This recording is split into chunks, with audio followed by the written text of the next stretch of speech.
For those of you who don't know, we were... There you go. My wife already messaged me. We had technical difficulties. The camera just went out.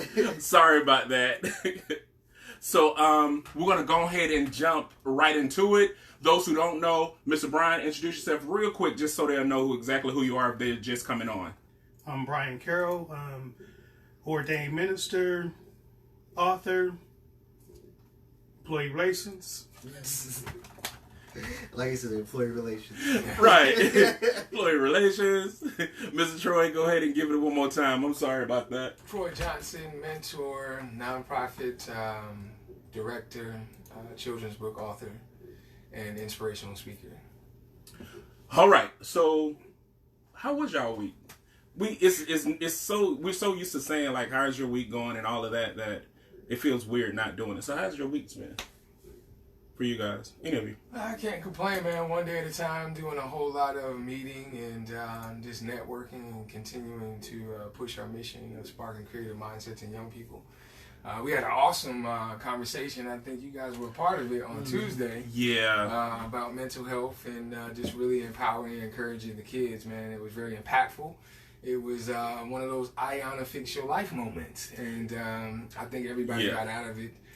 We had kids in there from 5 all the way up to what? About 14, 15 years old. Oh, yeah. And they were really wearing their emotions on their sleeves. So it was very impactful and intuitive. So, yeah, I was excited. Bro? This week has been actually contrary or unlike the past couple weeks prior. This week has been really good. So I had a lot of fun this weekend partying with folks, and it's really just kind of just recharging my batteries.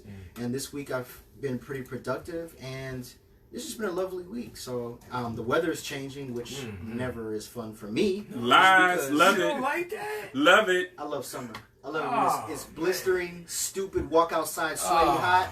Man. I love that. I do too. I love it. So Suffering. I was born in August. I'm a summer baby. So Okay. heat is my friend. Okay. So when it starts to change to fall, when it's not brick outside yet, but it's coming, and so I felt get it too, right? Yeah, I get a little annoyed because it's like, man, of course, people have been complaining about the heat. It's so hot. Like, all right, when it gets cold, you can complain about that too.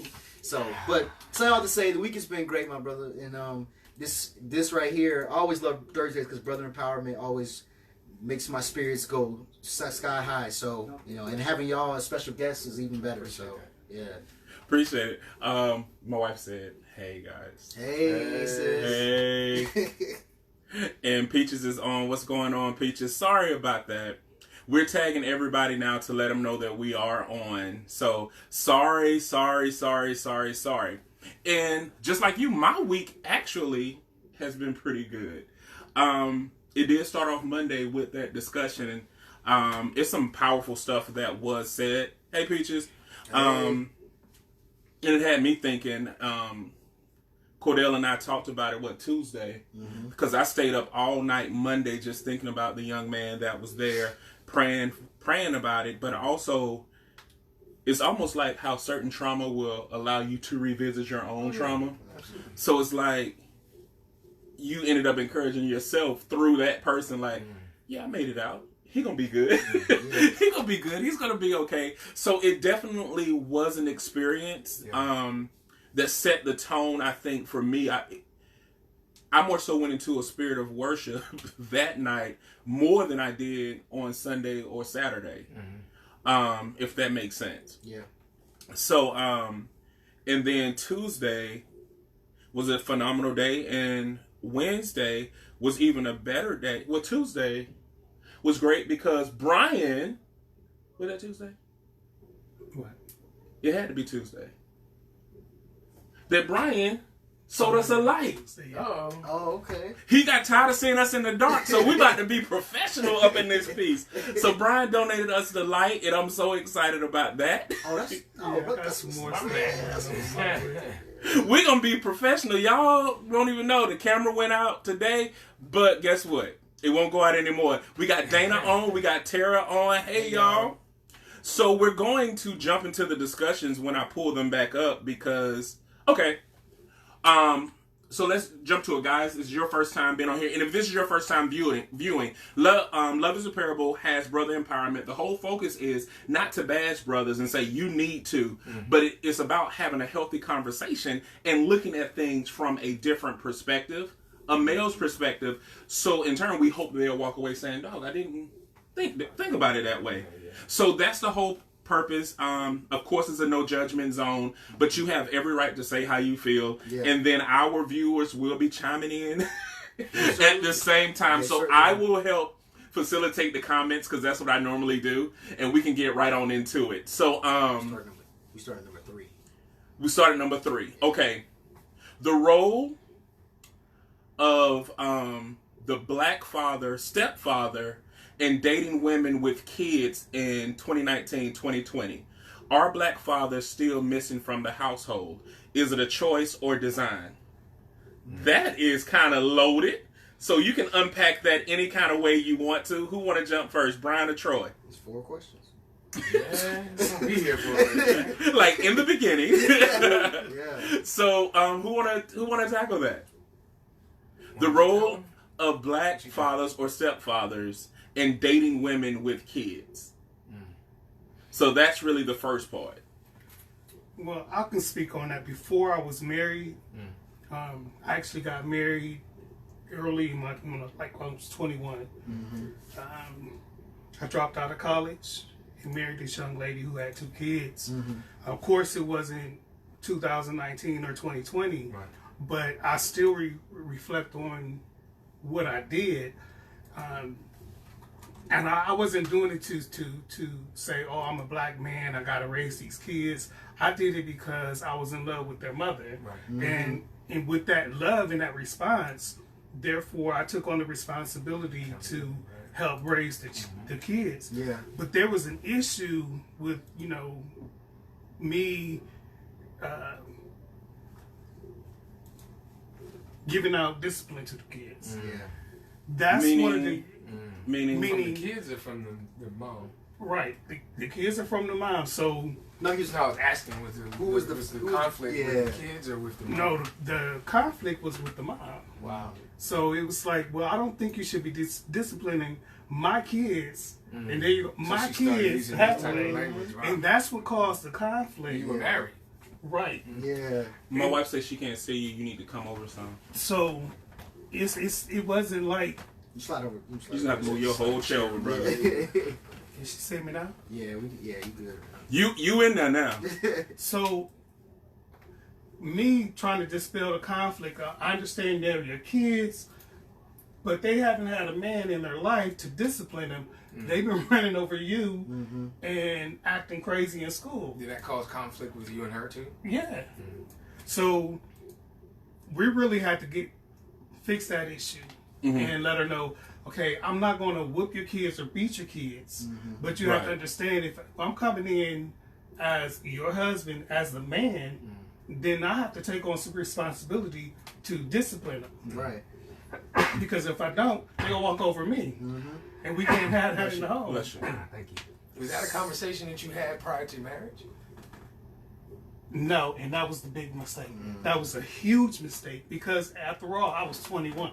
Oh, you was young, dumb, and full of color. Right. Exactly. Trust me. Exactly. I get it. And I think that's probably one of the issues that we're having. You're looking at 2019 and 2020. We're still having the same issues where men are not thinking before they get married. And if they are, they're not holding on to that responsibility of saying, okay, we talked about this, we discussed it before we got married, so let's stick to this plan. They don't stick to it. I can relate to that. Married, just finished year completion, we're in new beginnings, right? Year 8. So, but I've known my wife for 15 years. So as a young, vibrant 21-year-old, running my own sales business, she was my administrator. So she's been taking care of the money a long time. Well, we both have children, if I could just be very transparent, from prior relationships. So my son, I'm the only father that he knows. Right, that's my son. I don't look at it from a step thing because that's the responsibility that I bear because of the love of my wife. Right, even though our relationship started physical, just to be honest with you, and from that over time became an endearment. And we went past that symbiotic into caring love, right? Where all the fuzziness went away and we really found things that were on the same wavelength that we can work with. Well, same concept though, so oftentimes that language is what hurts. Because it shouldn't be, oh mine, oh yours. And sometimes we do it to play until it gets real. Right? Remember, it's always funny till it's not. Right? And then, so I can feel you on that. Now, I really can't speak like you to 2019, 2020. I've been married too long. I've been out of the game. I turned my player card in a long time ago.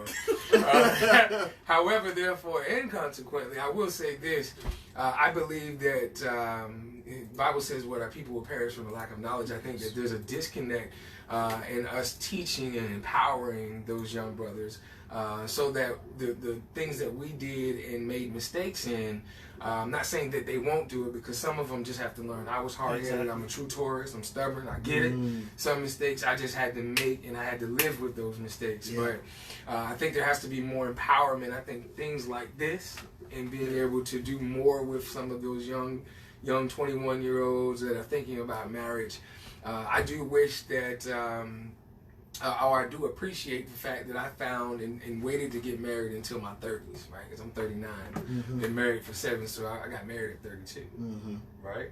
So I had an opportunity to, for lack of better words, sow my oats, right? And really. And for the record, you went against everything Southern. There you go. I'm not talking about no oatmeal either, right? And really had an opportunity to, for lack of words, play the field and experience, make mistakes.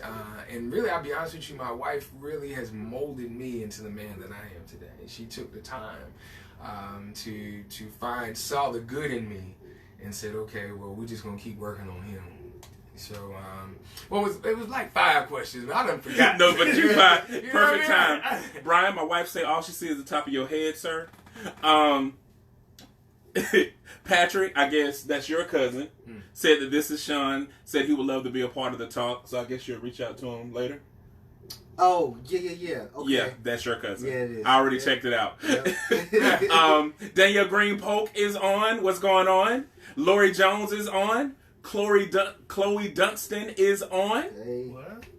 Look, Miss Brown is on. Look, Miss Johnson Brown fussed at me and I fell in love with her. I say, you just don't know, when people fuss at me, I fall in love with them. So Miss Brown is on and she said, hey, Brian. Chloe said, hey. My cousin Steve is on. And What's up? Yep, my wife just said that. We got our boy Corey that's on. What's up, Noe? And Chloe was agreeing with you with your statement. She said, okay, Brian. And then we got Marcella. Hey, Marcella. Juanita. LaShawn. Miss Marsha McLean is on. And Marcella said, marriage? 21? Oh, hell no. She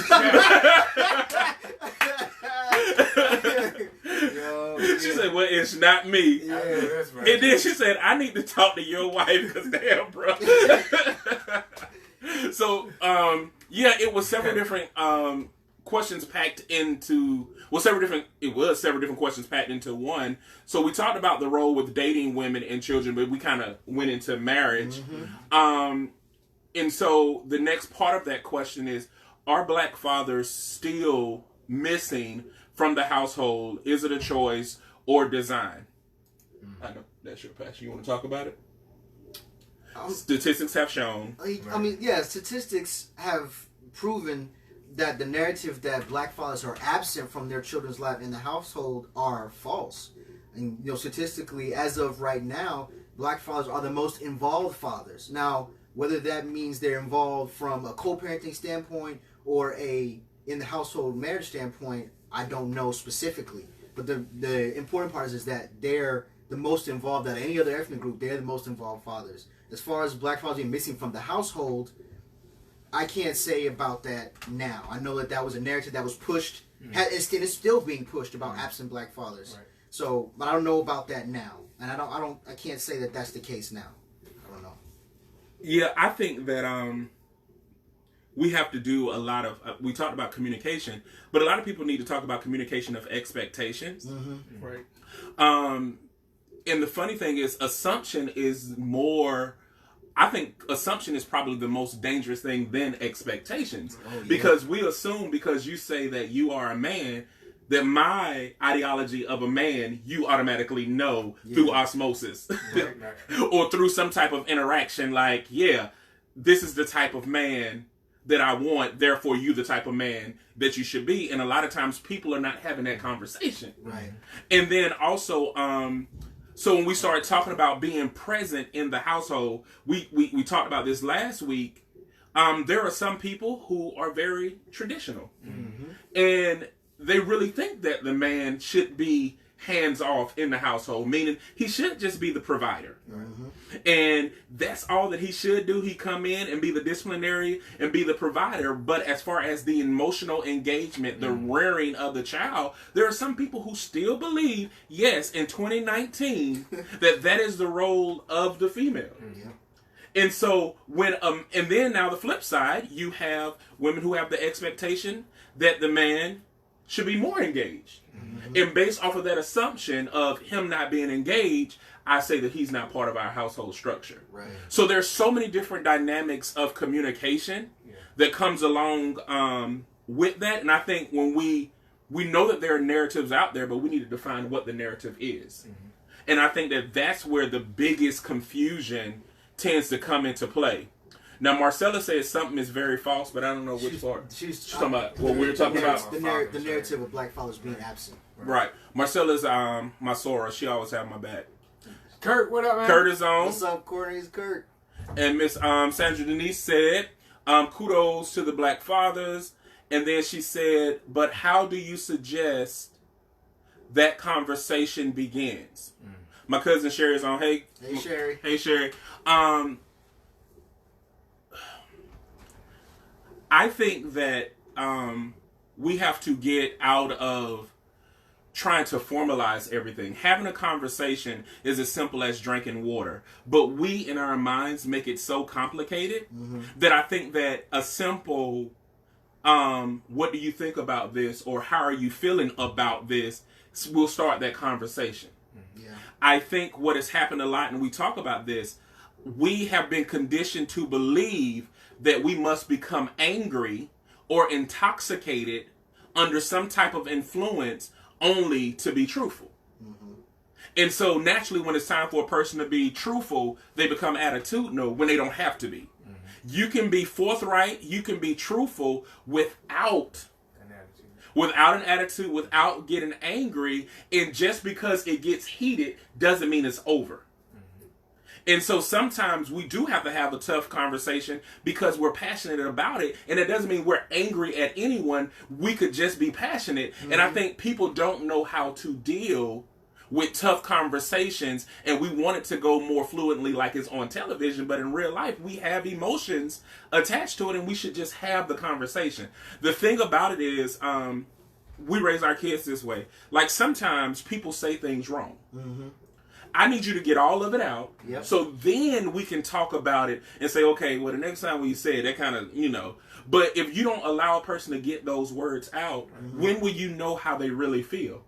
And if they're a person who already struggles with communicating or a person who struggles with being honest, you just shut them down if they don't communicate the way that you would like for them to communicate. Right.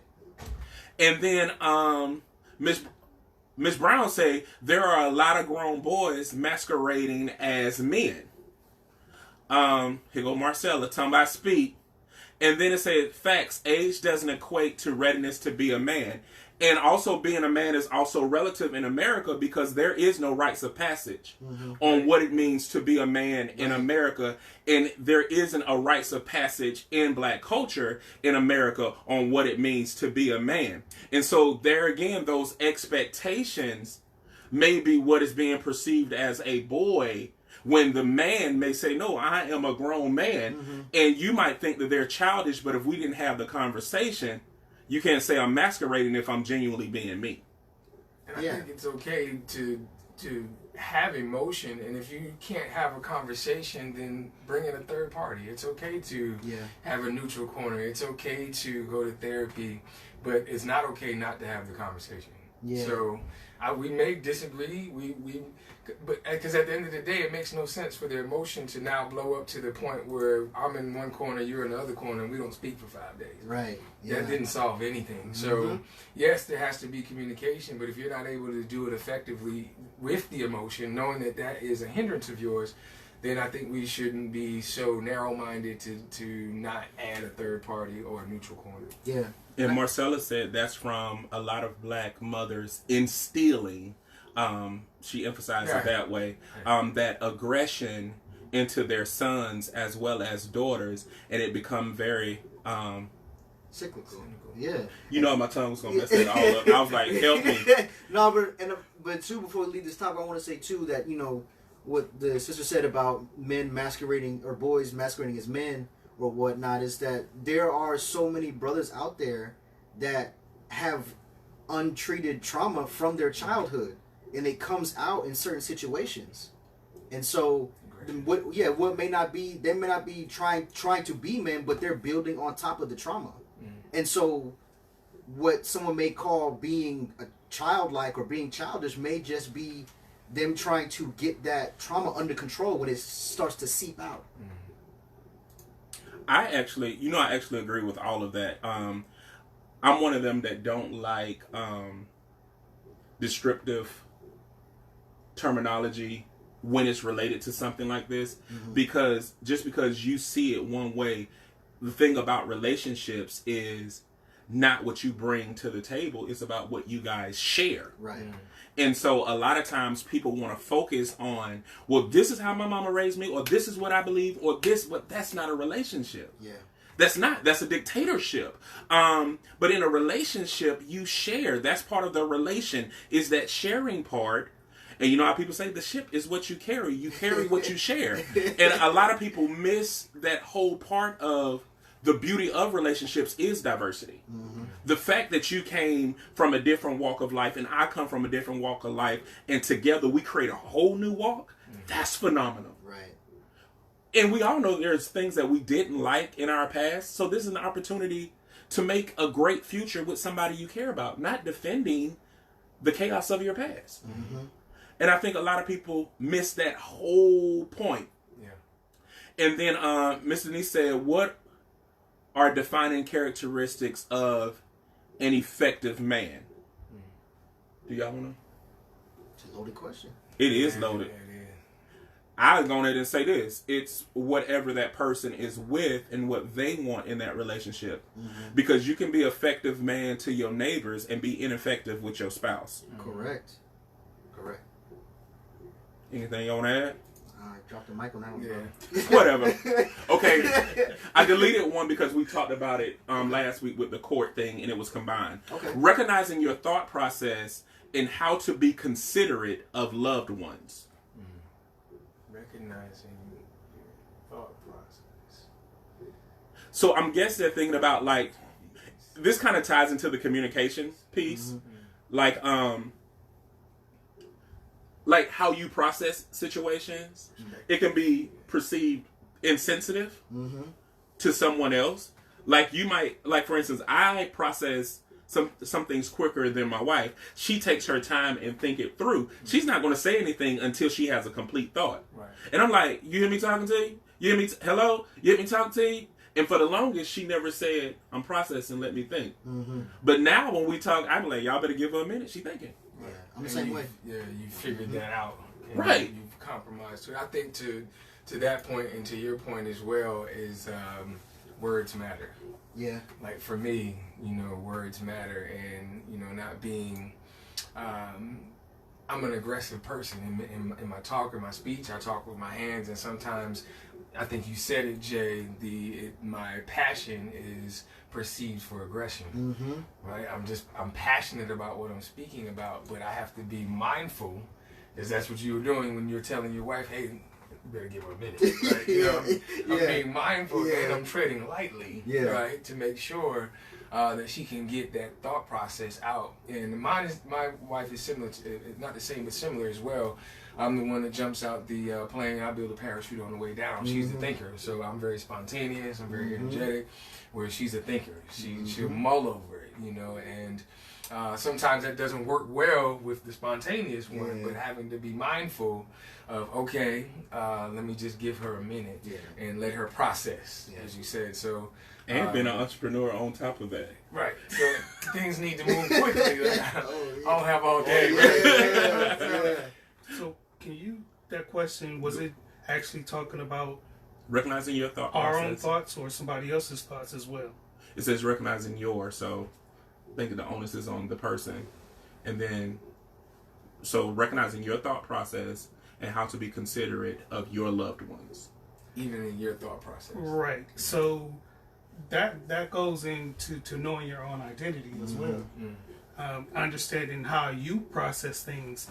And I think one of the ways we have to understand is our perception comes from a lot of areas like society. Right. Most definitely. How we grew up, things that we were taught, from even from the Bible, we get a perception from it.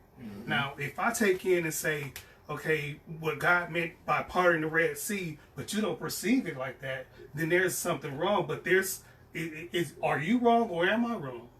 But it's about our own thought process. Typically, and how it'd be you that's wrong because I'm really wrong. And how we present it. I'm not so much of an aggressive person, but I don't run from conflict. And I understand how I process things too. Sometimes I have to take it slow because I want to make sure, did I just hear that right? Because I can't perceive what you're saying just based on my perception. I gotta just make sure, okay, what did you just say? Then I take it in and say, okay, this is exactly what you just said, so let me respond appropriately to what you said by understanding my own thoughts. Yeah, and it's so weird because my thought process is so fast. Like, I took the DISC assessment, one of the personality things, and it's designed to show the contrast of what type of person you are. And I actually was a DISC across the board even.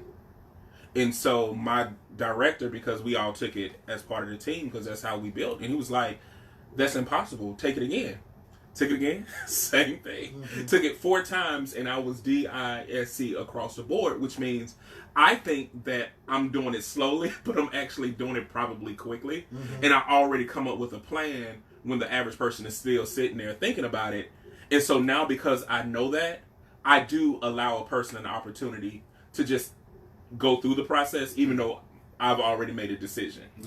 And it took me a long time to figure that out, because the other side is when you have unique skills, gifts, talents, you tend to feel guilty for having them in somebody else because you don't want to make it seem like you're better than them or any of that. So you find yourself in this weird limbo, like, should I say something or should I just go with the flow?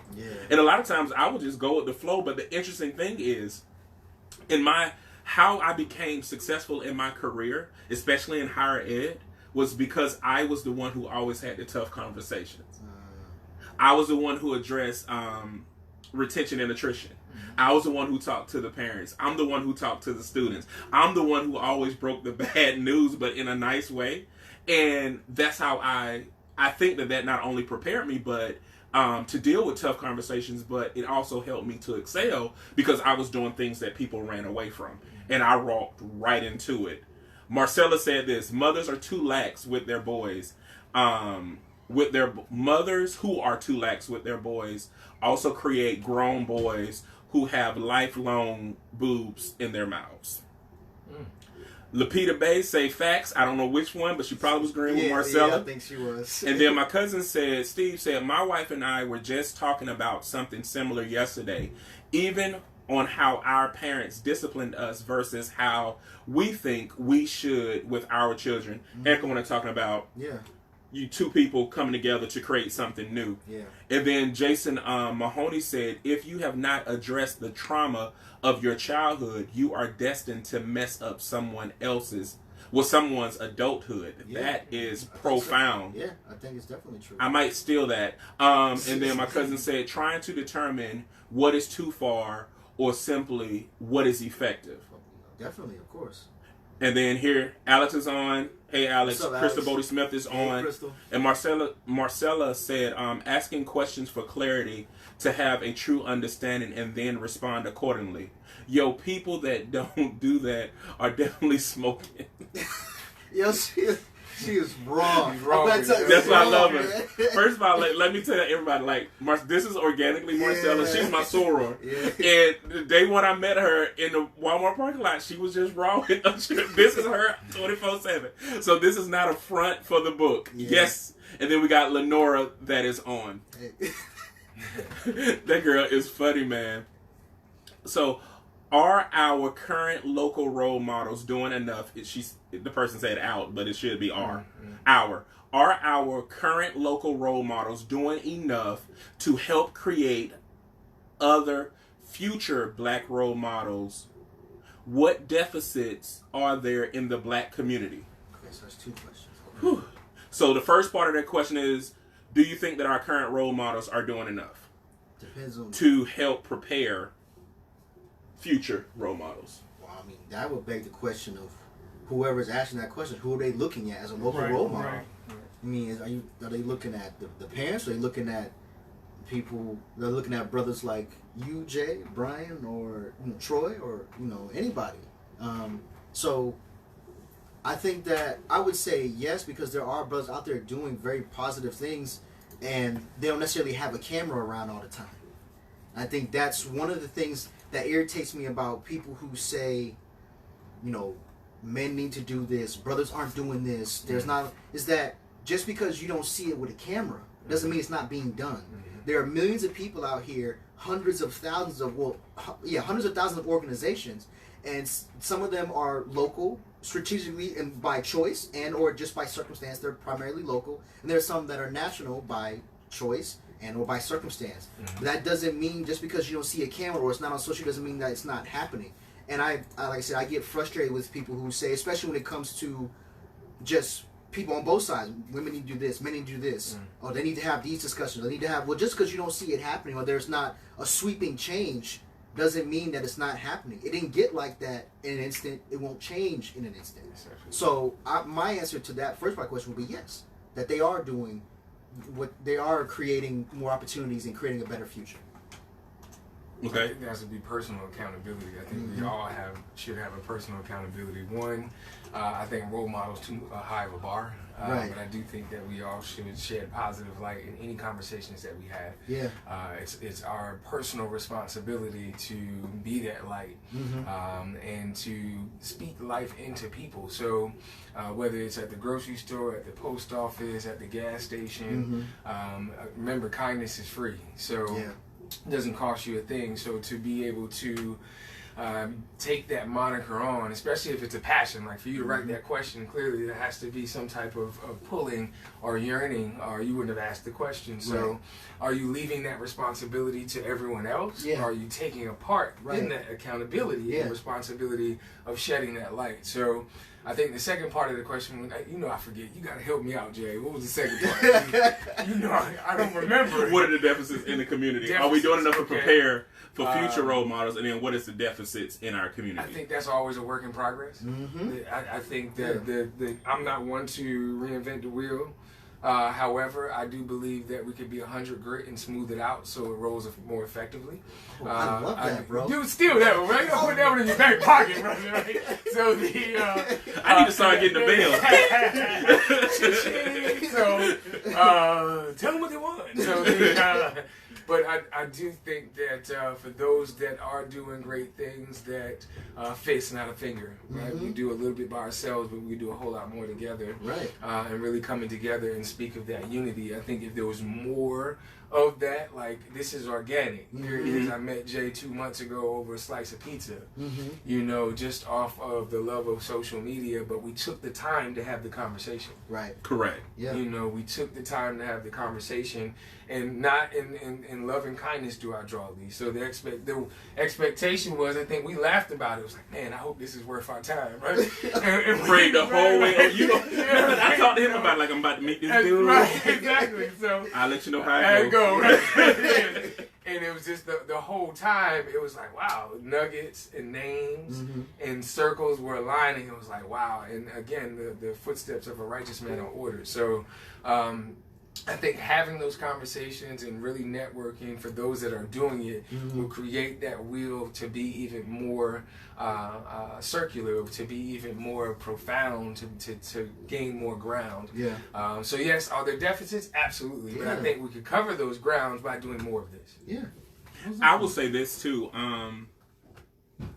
Whenever we think about things, here's the thing that people do have their own mindset about how things should look, or how a role model should look. But truth of the matter is, role model is almost like philanthropist. It's not a title you give yourself. It's something that you achieve, and somebody else look at you and say, "Oh, that's my role model." So if we're talking about role model, we're talking about what happened to character, or what happened to humanity. The other thing that a lot of people fail to see is that we feel like just because it's not on social media, that makes it more genuine than being on social media. And like, I hear people speak all the time talking about, well, if you do something nice for somebody, why put it on social media? Well, you're putting a fight on social media. Put a nice gesture on there. The other reason why we should do nice things, and this is what Love is a Parable is about. It's a social media organization. We talk about doing random acts of kindness, so there needs to be an influx of that happening, but we're too skeptical of love, and we're too skeptical of niceness. I don't know about that. They're too nice to me. Well, what do you mean? Wow, that's odd. Right, but as soon as a person is disrespectful, rough around the edges, like, yeah, he raw, he real. And so we need to change that narrative that just because it's on social media, that's not it. But I will say this too. There are some people who capitalize on the idea of service. Right. And Love is a Parable, y'all know, I cut that off quick. If there's somebody there's a difference in being an entrepreneur and a con artist. There's a difference in being a servant and a slave driver. There's a difference in being a motivational speaker and a manipulator. So as soon as I catch wind of it, we separate and I tell them. It's not like, and it's like nobody don't know, like, no, we're not in that type of business. And so we have to also be able to stand up and say, no, you're misrepresenting service. And be okay with that, but also start esteeming one another who are doing good things. What I love about Troy on social media, there is no competition. He's doing his thing. Like, when I come to his event, the only time he made me introduce, the first time I came, like, tell the people who you are. I don't talk about Love is a Parable at his event. Right. The only time I should talk about Love is a Parable at his event, if he's opened the door to talk about Love is a Parable.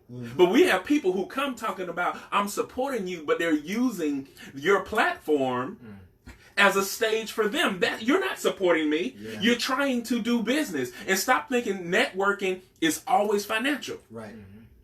And so we have to nip that in the bud. Like, you shouldn't be talking to me about your business at Troy's event. That's Troy's event.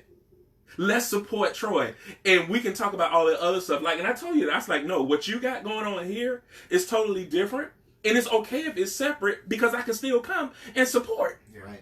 You know what I mean? But a lot of people don't know how to do that.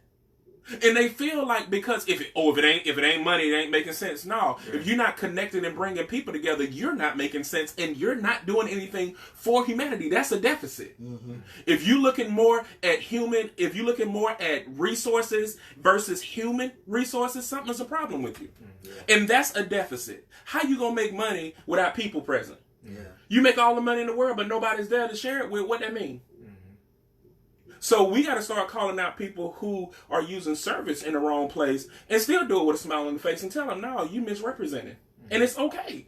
And I won't do business with you until you get it right. You can change. That's the thing. You might not know that you hustling people. You might not know that you're a manipulator. You see what I mean? You can change all of that, but when you do, that's when we'll connect. Because I'm not going to damage people in the process while you're trying to heal. No, go to the hospital. Right. People are too quick to get off of the recovery bed and go straight out to work. No, you need rehabilitation. You just had surgery. Allow your recovery to work. At least wait 72 hours and let the anesthesia wear off. No, they want to get out here driving and saying that they can do all of this other stuff and you broken. You bleeding on people. Yeah, you can't do that. So that's the only thing I'm going to add about that. So let's see what the people got to say. I think the first role model is the parents and the family structure. That's what Miss Sandra said. Oh, my cousin, let me go up. He said he from the deep south. He's still talking about. He's about discipline still. I tell you what, Steve, you hit one of them kids. Watch me come down there. He right down the street. And then Sandra said the first role model. We talked about that. And then Marcella said we talking about T.I. role model. She said, I think not. We're talking about Cordell and Jay. Hell yeah. I'm talking type Y. I'm talking type Ys too. And we talk about how some black leaders get the position and the prestige and they think that they are white and say F the rest. I love her. And Miss Chandra Denise said, but it seems that some parents put that role model expectations on celebrities because that's who kids idolize and would listen to. So perhaps they are trying to capitalize on the influence celebrities have. I think that's very much true and valid. That's definitely a point that I don't think is talked about enough. It's talked about some, but I don't think it's talked about enough. In that putting that weight on celebrities just because of who they are and what they do is unfair. And I'm not a Charles Barkley fan as a person at all, but one thing, the most powerful thing he ever said, and it was simple, was, I am not a role model. Mm-hmm. He said that, I'm not a role model. And I think that's powerful because it let people know, stop putting that on people who don't, who just because. They have money status. Yeah. But you know me, this is where we disagree. You don't have a choice in it. Because you can't determine. Like, I agree with that. Charles Barkley can say he's not a role model all day long, but there's certain things that come with the territory. Mm-hmm. Yes, you are a celebrity. You're in front of everybody. People are going to idolize you. Right. I'm sorry, that's something you didn't sign up for, but at the same time, it's something that comes. You can't shake it. No matter how many times you say I'm not a role model, but as long as you're on that TV, somebody is looking at it and saying, oh, that dude was a kid from such and such, and look at him. Because that's what we did in Georgia. Like, anybody that was from Georgia that made it, and I grew up in the Dungeon family era, so it was like, ooh, we can be a star. Mm-hmm. Whether it was organized noise, whether it was Goody Mob, Outkast, Monica, Usher, it didn't matter. So Def, we were like, if they did it, we can do it. Right. And then Tasha Cobbs come from Jessup, Georgia. It was like, I know I can be somebody from Augusta. So you have no choice in that. I agree with that, Jay. That's right. You don't have a choice in that. I just believe that putting that on a celebrity, and especially when they do something that shows they're human and they're talked about, see, like, he a role model for the kids. Why he doing that? That is a human being. They should not be cut off from they should not be cut off from being a human being because they have celebrity status. But I think they need to be mindful of that celebrity status. Because it's like how you talk. Like, we ain't even stars, and you talk about, I can't do that. That'll misrepresent levels of variable. Like, think about it. Yeah, you're right. And we ain't even celebrities yet. Yeah. Wait till we become famous. We're going to be judging y'all. Let me stop. What you about to say, Brian? The celebrities being a role model. So, just listening to everybody's conversation, what is the definition of a role model then? Right. Because growing up, I like celebrities, but I didn't see them as a role model. Right, me neither. And I didn't idolize them either. Right. My role model had to be present in my life, meaning the role that they were actually in, I wanted to be in that role and model what they were doing. I guess for me, it was, I think we have a definition, but truth of the matter is like, you may not look at a celebrity that way, but somebody else do. Right. And I think it depends on the person who has a desire to be like that person. Meaning, there are several people who say, I didn't raise you to be like this, blah, blah, blah. Right. You can't determine who influences a person. The only thing that you can do, and I think to the credit of the parents, is if you know that, like, for instance, JoJo Siwa, if you got girls, she's the big glitter bows and all of that. She influencing our girls. Right. So you either going to have to learn who she is, turn all the television off, but then what's going to happen? You're going to pull your kids out of school? Because she's just influencing people. So now you use that as learning lessons. Right. Yeah, no. Versus saying, don't be like this, don't do that, we didn't do this. But it's like, you have to kind of know who's influencing who, sure, and not try to go against the grain in that sense. You know, you really want to go with the flow and help them develop into something else. So, but I think it depends on the person. Where's the thin line when it comes to, you're talking about a celebrity and children following or being influenced by that celebrity, but the parent is saying, I don't want you to be like that, but I still want you to maybe get some influence and probably be in that particular role where you desire to be famous. Yes, you can see that. That's what I see for your future, but not like that. Where's that thin line? I give you a good example. My kids love all the villains. Like in all, like they love Maleficent, Ursula. Mm-hmm. They love them all. So we have conversations about it. But what they like about the villains is that they took charge of their destiny. Mm-hmm. So that's the thing. Like, you can take charge of your destiny. You just don't have to hurt people along the way.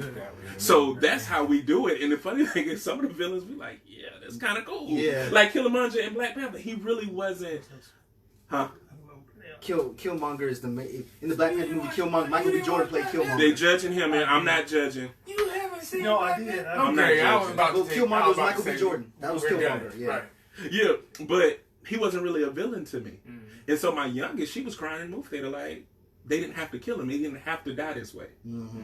Why couldn't they talk it out, work it out? So it was a whole conversation about, well, he really wasn't a villain. Mm-hmm. He just looked at things one way, and they didn't come to a mutual understanding. Mm-hmm. So it's about having those conversations. But I could have easily said, no, he is evil. Black Panther was right. Past, yeah, we just talked about. He was more of an anti-villainess was from his past. Yeah. Right. He was more on a revenge. Right. He was more of an anti-hero than a villain. Right. But he also had only one part of the story. Right. Mm-hmm. Yep. Which they came, killed my dad, left me. Right. Yep.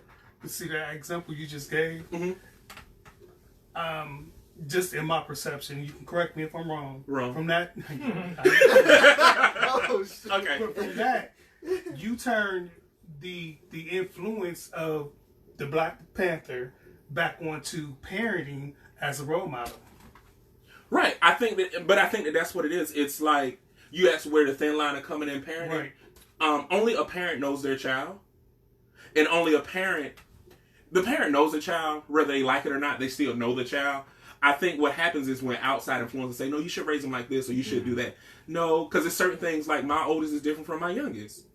I was always that kid, don't talk at me, don't be disrespectful, don't be rude to me, because I shut down. You know what I'm saying? If you talk nasty to me, I dismissed you in my mind. So anything you saying, I'm not hearing. Mm-hmm. My oldest is the same way. So you got to come in a different way and also talk to them like they're people. The biggest problem with parenting is that we wait till they are adults to try to talk to them like adults. Mm-hmm. No, they're people. Talk to them like they're people. Yeah, they're not your property. They're people. Mm-hmm. And so I think it comes in when you see an influence, talk about why they like it, and then parent them the best way for your child. Mm-hmm. It doesn't matter what other people think. What's helping your child? Is your child becoming productive because of it? And we got a lot of comments. I'm scared. Well, first of all, Sherry, shut up. I ain't gonna read it. Thank you, Lenora. Love you. And then Tara said, tell it, Jay. Gotta keep it separated. I don't know what we keep it separated. And then role models usually are not personally connected to us. I don't think our parents are our natural role models. The relationships you have with family doesn't reflect role model status. She's standing response to what you were saying, Brian. And then Lenora said, yes, sir. Con artists hiding under the mask of entrepreneurship.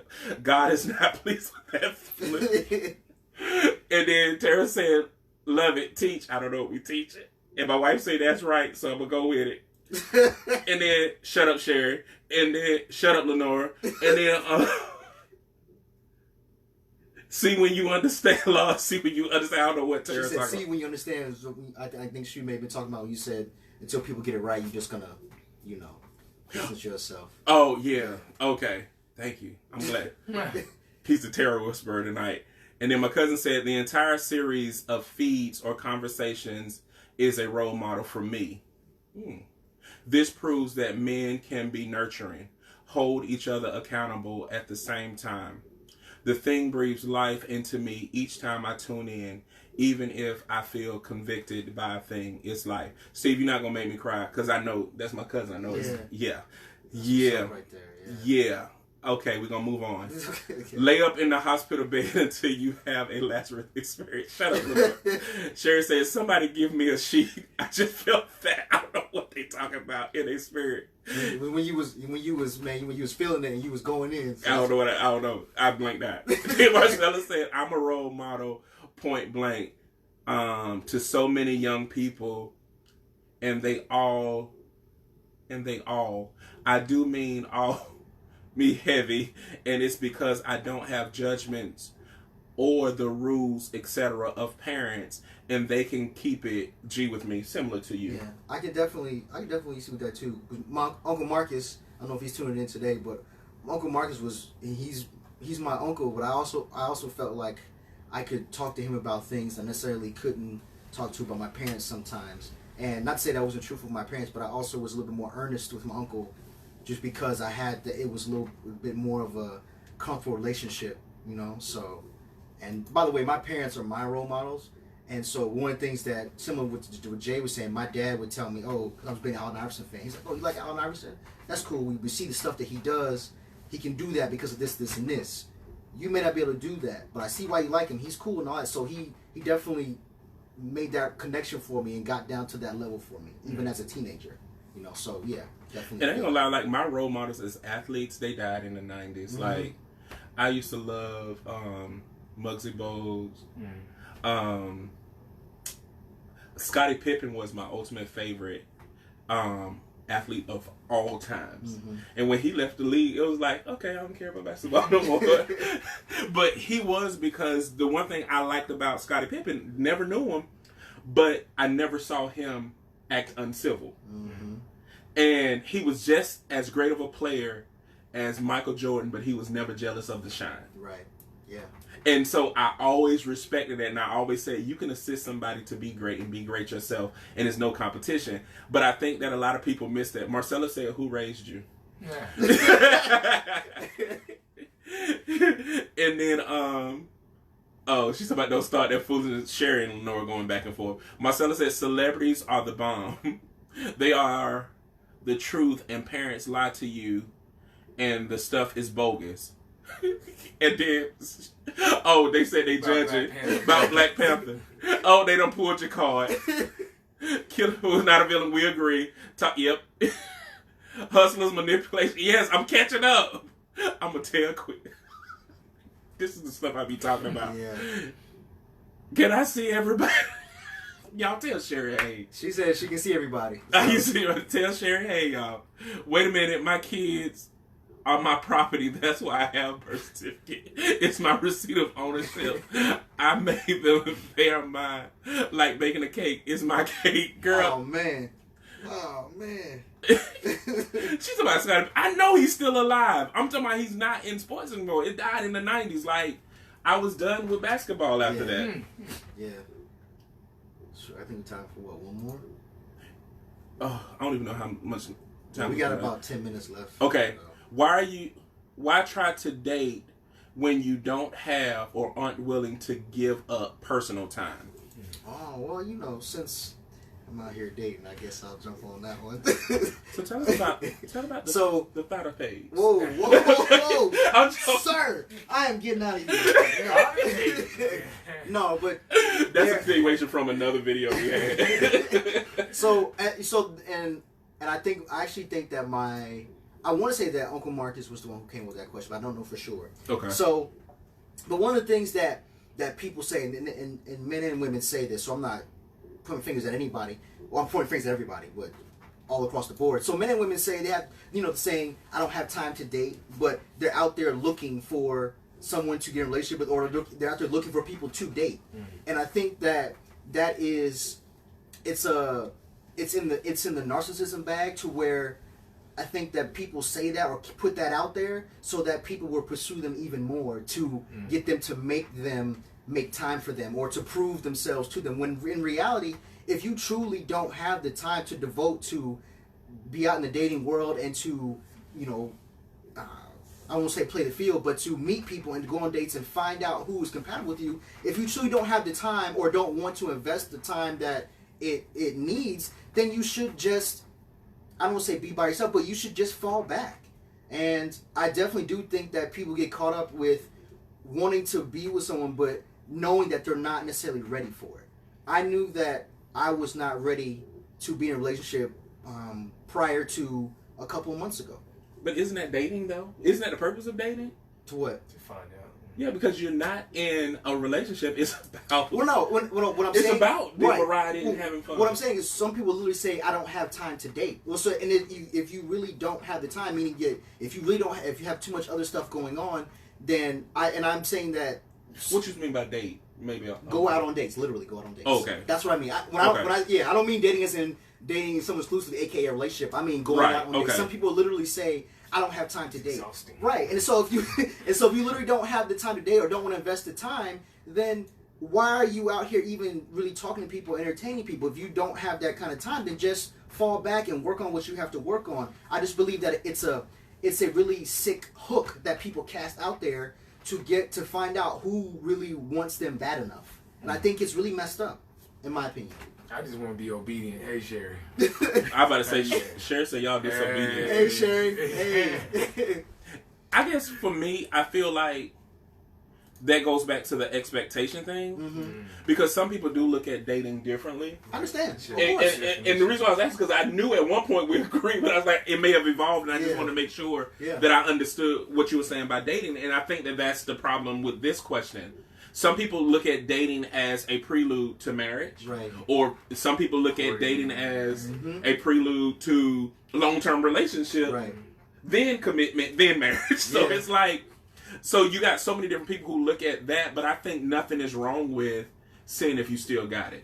No, I don't either. I just... like using yourself, like, what's wrong with, like, am I ugly? Okay, good, I'm not ugly. And then go about your business. What is wrong with that? I don't think I don't think there's anything wrong with that, but I have literally gone out on dates with people, and other people can say the same. But literally, I've gone out on dates with women, and they say, and we're talking about schedules, and I'm a planner, so I'm already, if the dates go well, I'm already planning the next one. Right. And so you get the... He's a planner. He sends out invites. And so you get the you get the response, oh well, I don't really have time to date. That's when I get a little, like I said, I get a little irritated. Well, really, why are we here then? If you truly don't have the time to invest in even going out on a date or going out on multiple dates, then what are we doing? Right. What are we doing? It's like, again, and that's why I feel that sometimes it's genuine. Other times I feel like it's the hook. Oh, let me see how bad he wants to see me. So, and I think it's, like I said, I think it's just messed up. And I think it's one of the things that, again, men and women, they need to, in my opinion, they need to stop that. It's really jacked up. I can tell you was passionate about that. I'm appreciative. Yeah, that came from a deep place. Yeah. Your eyes closed up and everything. Listening to that and knowing the woes of 2019, I'm really, really thankful that I'm married. I am. I'm really thankful that I'm married. I'm appreciative that my clothes are folded and my food is cooked. Like, I appreciate that. You know. So I can't touch that one. I really wouldn't know it would come from third party information. So thank you. I mean, my dad literally tells me all the time, son, I never want to be your age ever again. Yeah. I'm good. I'm good. But do you still got it? We're gonna look in the mirror. What happens when you get your feelings hurt by a soul snatcher like that? Yo, Marcel. Soul. She ain't playing. Marcel, she's in her bag tonight. She's in her bag tonight. That's true. I'm done. And then Chandra said, a lot of women want to be chased, but don't want to give you a reason to chase.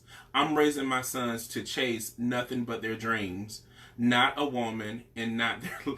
I agree with all of that, and I will say for everyone watching, there is definitely a strong difference between to chase and to pursue.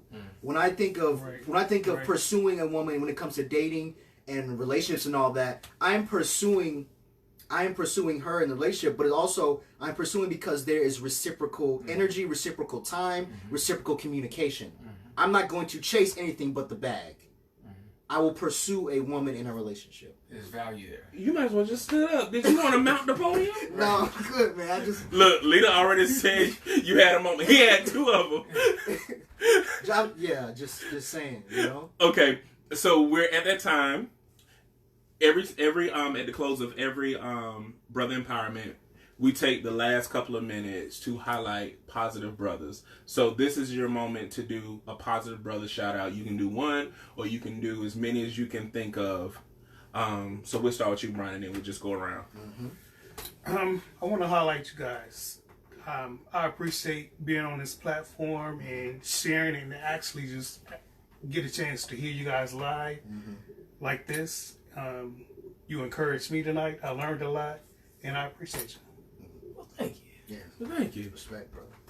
Well, again, I appreciate you guys. Man. I mean, really, thank you. I appreciate it. You know, when you guys came out on Monday, man. Jay, you mentioned something earlier. I will say this. You're absolutely right when it comes to coming somewhere else and not being on that platform. But I never would have invited you in the first place if I felt otherwise. So there was already love and there was already a bond there. So I appreciate you.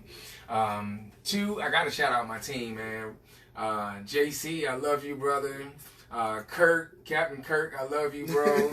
Rob, Random Row, I know you so wavy. I love you, bro. To the Queen, how you doing, Shab? I love you too, man. I appreciate all you guys and thank you. I'm done, man. So first and foremost, I will definitely shout out all you brothers, because this right here is not always the highlight of my week, but I always look forward to coming, and especially when we have special guests. And so I definitely want to shout out you brothers first and foremost, and also to the brothers that were at your event, Cornelius, and Kurt, like Rob, I said, Rob, and also JC, yes, and Ladarius as well. I think that's his name.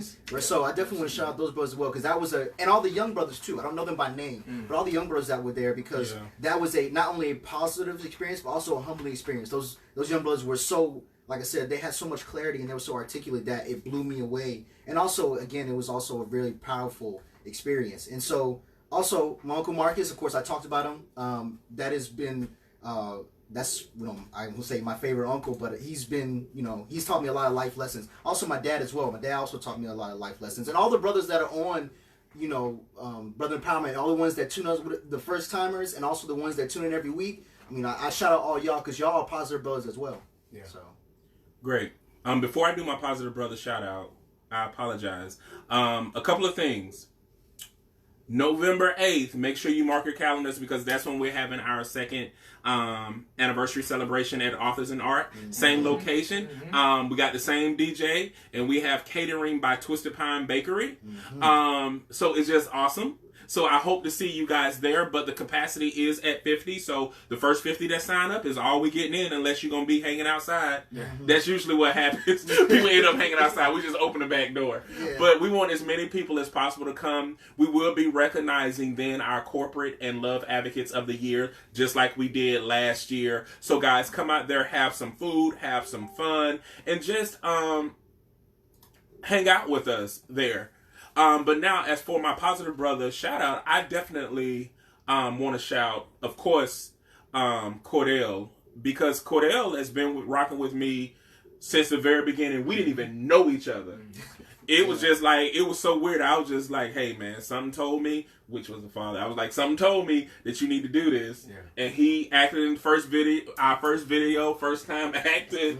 And he's been with us ever since as a board member and as a leader of the organization. So I thank you for everything. And I told you several times, I would have never done this had you not been with me. So I definitely thank you. But also, Troy, I thank you for several different reasons. Is because when I met you, I was so exhausted with people who came in the illusion of service. And I saw the damage that was happening. And I said, man, I can't meet another brother that's damaging and contributing to the damage.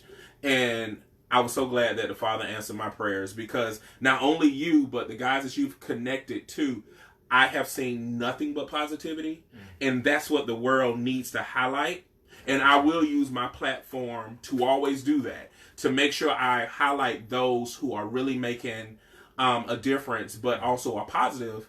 But the other thing is, this is something I was telling Brian, that he needed to see this too. So I'm just grateful because it's helping, because we had a whole conversation about it, because I didn't know anybody when I moved here. He didn't know anybody when he moved here. And the power of social media and great people did it. Yeah. I would be remiss if we didn't highlight Marcella. She said her masculine energy needs a shout out. She said she wanted to be a special guest too. Woo, I don't know if they're ready for that, but hey, You gotta have that one at the bar. You gonna have to have one of them mute buttons. Just be like, beep, beep. But yeah, and I think all the sisters who actually are supporting us, who aren't coming on here to bash but defend us, like Marcella goes hard for men, and I really do appreciate that, and I appreciate all the women that support us. But most importantly, brothers, I appreciate you participating. I appreciate your growth, and I appreciate your support, the things that you're saying behind the scenes and actually are doing. I always have to highlight our Brother Empowerment collaborators, DJ Ty with Rock the Spot Events, Corey Maxwell with Wise Man Entertainment, Ian Parks with Teens Have a Voice Too. Thank you guys for everything that you're doing, because this is an extension of your support and your collaboration. And that concludes Brother Empowerment. We love you guys, and remember, if nobody else loves you, we love you. We love you. See y'all next week. All right, take care.